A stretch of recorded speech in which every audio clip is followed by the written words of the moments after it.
Hey guys, yes, back at the dehumidifier. Sorry, it's not vintage electronics, don't worry. I have got a lifetime worth of projects in the queue. But right now, I want to see if I can get this working. And thank you for your suggestions from part 1. Suggestions ranging from toss it to bypassing this and just having an on-off switch and just keep an eye on it, to, well, let's see if we can fix this. So, it's been suggested this is very likely a switch mode power supply, and I agree. And a common problem with those is for the caps to get a high ESR, which will cause problems, or it could be the output filter cap, or it could be the regulator. It's just looks like a plain old 7805. So the theory being that this microcontroller is just endlessly resetting itself, because when all the LEDs come on or some other parts of this, it's drawing current. There's a sag on the line voltage, which is tripping the reset internally in the microcontroller. That seems very reasonable to me.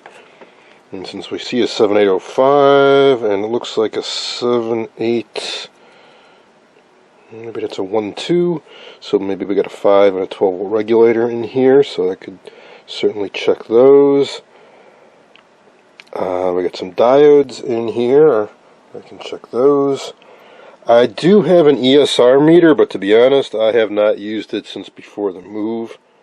I typically use my solar capacitance bridge because I'm working on vintage paper caps and low value electrolytics.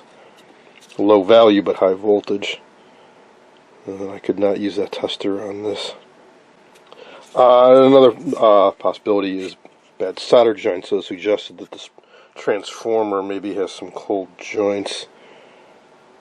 They do look a little weird, but I don't think they are totally open, but I will certainly touch them up. That's quite easy to do. And that guy looks maybe a little suspicious.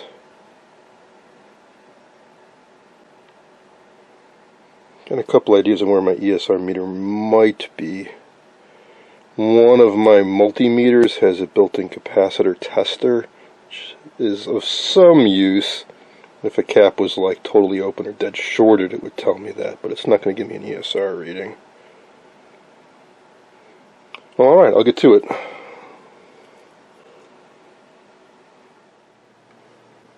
I got lucky and found my ESR meter quickly, and I checked the 4 electrolytics in circuit, and they all have fairly low ESR, ranging from about 3 to 0.75 ohms.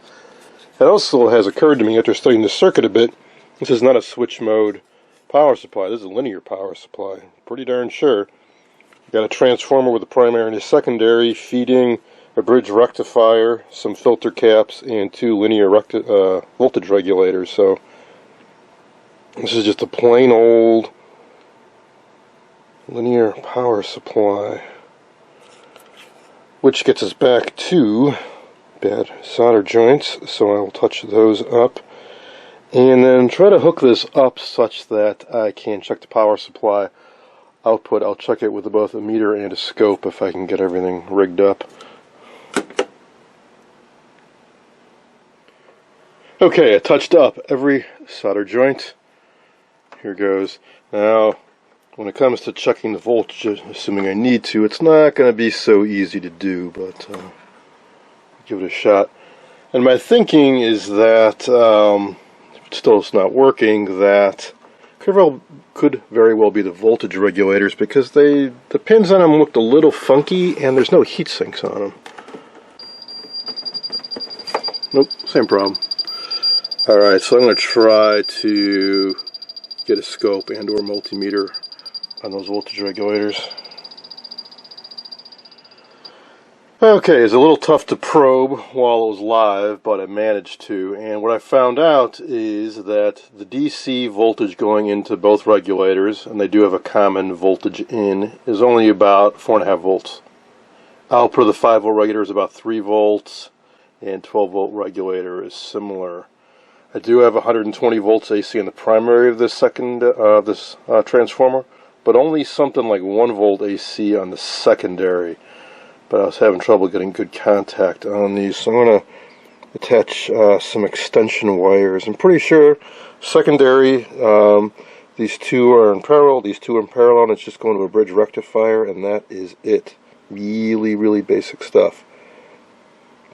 Nothing seems to be getting hot, so could be that this transformer's fried, and it's got a short on the secondary, in which case we're pretty much done, unless I want to get a new board or a new transformer. Which is not entirely impossible. I mean, it's probably just something like a 12.6 volt AC transformer. This thing does not run on a whole lot of current, that's why there's no heat sinks on the voltage regulators. Could also be something up with these diodes. Maybe some are shorted. That would be a pretty simple thing to check. Alright, so what I did now is I lifted up one leg of every diode. They're 1N 4000 somethings, I think 4007s. Pretty robust 1 amp 1000 volt diodes. And with the secondary now completely isolated, I just stuck a 330 ohm dummy load resistor on it and hooked this up, and I got about 17 volts AC across it. So now we start working downstream. Maybe one of these caps is indeed bad, or one of the voltage regulators is bad. It's shorting out the transformer, or putting an excessive load on it. I don't know that I have any spare voltage regulators.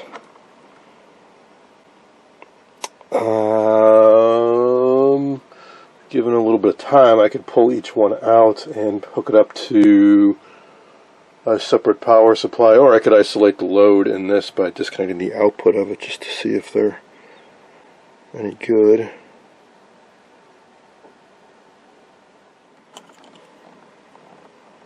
I just pulled out both voltage regulators and looking at the circuit a little more carefully.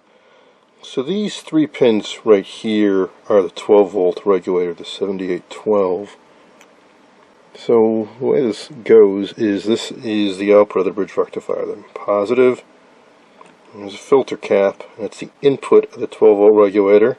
The center pin is ground, and that is output. And that goes to another filter cap that feeds the input of the 5 volt regulator. So they got these cascaded. So unregulated DC gets regulated to 12 volts and then down to 5. So I know here the voltage was low. I never did check the voltage on the input of the 12 volt regulator because I didn't quite realize how these were hooked up.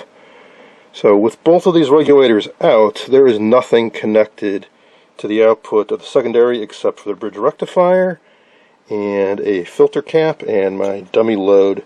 So I want to power this up now, and I should get a pretty healthy DC voltage of something like 15 to 20 volts. If I do, then I strongly suspect the 12 volt regulator is bad.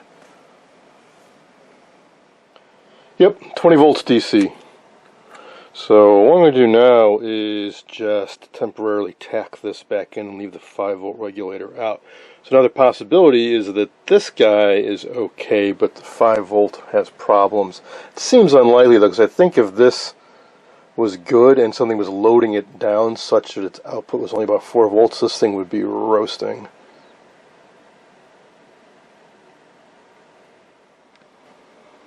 So here's where things are at. Got the 12 volt regulator back in, 5 volt regulator out, tacked in a couple of filter caps across the input and output, just in case the old ones are dried out and not doing their thing. I also put on a resistive load of only 39 ohms on the output. So the output has dropped down even more to 3 point something volts, and now the regulator is getting a bit warm, whereas it was not before, even though the output voltage was around 4 volts. So everything is pointing to the regulator being bad, and it's not being dragged down by a load because it does not get warm unless I add my own. Alright, so There was a time when I had a whole drawer full of salvaged voltage regulators. I'd pulled out of things over the years, but I don't appear to have them anymore. I think I tossed stuff like that a few years ago because I wasn't working on solid state stuff anymore. Alright, I figured I'd go to a store and pick one up. Well, Radio Shacks don't really exist anymore. All that's left are Radio Shack Expresses, which are little kiosks inside of a hobby shop chain. They had a 6-volt regulator, no 12, which leaves me with the only other places I could find that sell anything are Micro Center, which is a computer store that has a little DIY section, and Surplus Electronics Store, both of which only have the LM723 adjustable, or 713, sorry, LM317 adjustable voltage regulator, which could do in a pinch. I'd have to add a couple resistors to set the output voltage. But before I mess with any of that, or I can simply order one and wait a few days. But what I'm going to do now is I just want to see, is this the problem? Can this thing even work? So what I'm going to do is take the regulator back out and simply jumper it with a resistor. I figure 100 ohm resistor is a good starting point. I need to drop about 20 volts down to 12 volts, but I don't really know what the current draw is. I expect it's variable as these relays are energized. But I think the only thing that's really critical is the microcontroller, which runs off the 5-volt regulator, and that is still going to be doing its thing. So if I can get in the ballpark of 12 volts, I figure this thing can more or less work. So let's give that a try. Okay, 100 ohm resistor in place of the 12 volt regulator. 5 volt regulator is back in place. Everything is hooked up. So here we go. That was a good healthy beep. Nothing's flashing, nothing's freaking out. Turn it on. Hey, how about that? I'll check what the actual voltage is now, but that certainly is very encouraging.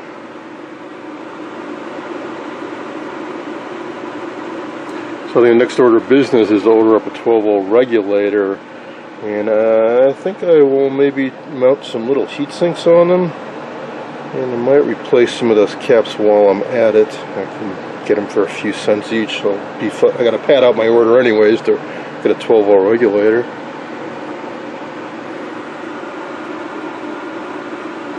Which begs the question, why would it have failed in the first place? Well, one, it could just be a cheap, crappy component.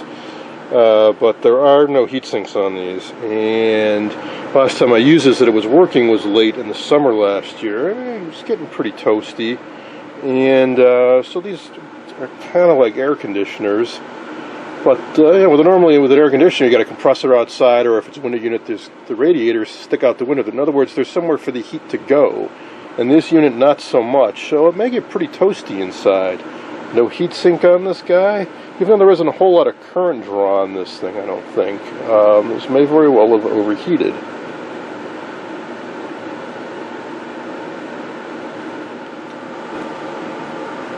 And for the curious, I did take some voltage readings. I got about 17 volts DC on the inside, and only 9 on the outside. So this resistor, in other words, is too large of a value and dropping too much voltage across it. But that's enough to feed the 5 volt regulator and keep all this stuff running. I definitely want to get a proper 12 volt regulator in there. And I was playing around with the controls, and it does seem to respond, so this should turn itself off. I just told it to keep things at 70% humidity, which is higher than we've currently got in the room. Also, the compressor's not running, it's just the fan. This thing takes a little while to kind of warm up and calibrate itself.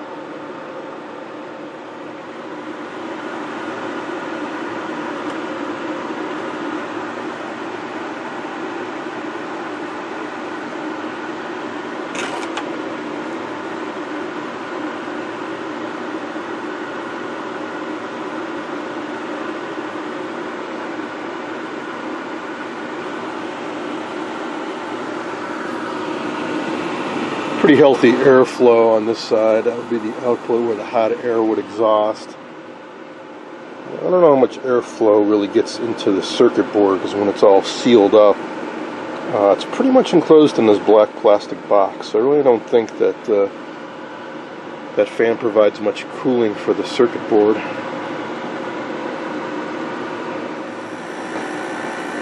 Compressor just kicked in, just turned off, and just turned itself off. Okay, so probably finally realized that the humidity level is just fine. So now I'm going to lower this down 35%. It should come back on. Oh, there we go.